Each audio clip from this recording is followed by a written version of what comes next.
రాహుల్ గాంధీకి అడ్డుకట్ట వేయాలి. రేపు బీహార్లో ఎన్నికలు ఉన్నాయి. బీహార్లో ఎన్నికలు గెలవాలంటే ఏదో ఒక సెన్సేషన్ సృష్టించాలి. గుజరాత్లో వారి గుండె అయిన గుజరాత్లో సిడబ్ల్యూ సమావేశాలు పెడితే నొప్పి పుట్టింది వాళ్ళకి.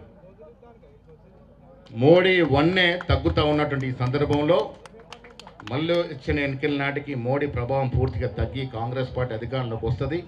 రాహుల్ గాంధీ గారు ప్రధానమంత్రి అవుతారు కాబట్టి వీళ్ళని ఇబ్బంది పెట్టాలి, రాజకీయంగా బదనాం చేయాలి.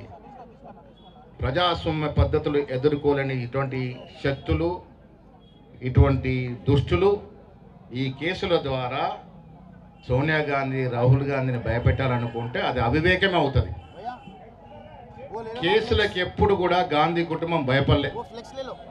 స్వాతంత్రం ముందు కానీ స్వాతంత్రం తర్వాత కానీ. మహనీయుడు జవహర్లాల్ నెహ్రూ దాదాపుగా 9 సంవత్సరాలు ఈ శ్వేత దేశ స్వాతంత్రం కోసం జైల్లో ఉన్నాడు అంటే అది ఇవాళ యువతలో అర్థం చేసుకోవాల్సిన పరిస్థితి ఉంది.